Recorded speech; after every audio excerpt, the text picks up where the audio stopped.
యేసుక్రీస్తు నామములో అందరికీ ఉదయకాల వందనాలు తెలియజేస్తున్నాను. ఈరోజు దేవుడు మనతో మాట్లాడుతున్న మాట యెషయా గ్రంథము 40వ అధ్యాయము 11వ వచనము.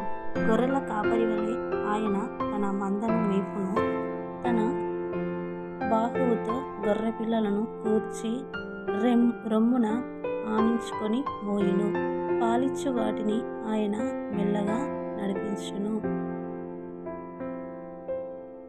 దేవుడు ఎంత మంచి మాటలు మాట్లాడుతున్నారంటే, గొర్రెల కాపరి వలె ఆయన తన మందను మేపును.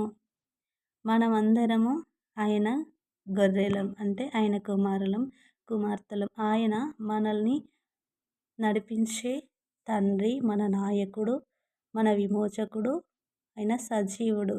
తన యొక్క బాహువుతో, అంటే ఆయన యొక్క కృప ద్వారా గొర్రె పిల్లల్ని కూర్చి రొమ్మున ఆనించుకొని మోయును.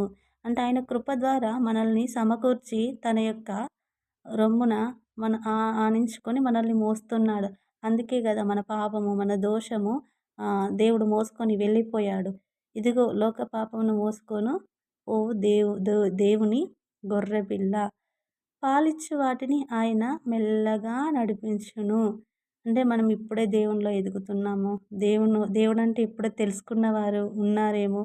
మెల్లమెల్లగా ఆయనలో ఎదుగుతున్నాము. నడిపించును అని దేవుని వాక్యం సెలవిస్తూ ఉంటుంది. ఆయన మన కొరకు ప్రాణం పెట్టి రక్షించి మనకింత నిత్య జీవాన్ని ఇచ్చి దేవుని రొమ్మున ఆనుకునే కృపనిచ్చారంటే మన జీవితాలకు ఇంతకంటే ఇంకేం కావాలండి? ఒకసారి మనం ఆలోచిద్దామా? మన కన్న తల్లిదండ్రులు మనల్ని ఒక మాట అన్నప్పుడు, మనల్ని వారు గద్దించినప్పుడు ఏడుస్తాం. తిరిగి మళ్ళీ మనకు సమాధానం అమ్మ ఒడిలో పడుకుంటాం.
దేవుడు తన వినికిడిలో దీవించి ఆస్వాదించి ఫలింపజేయునుగాక. వాక్య ఫలింపు కోసం చిన్న ప్రార్థన.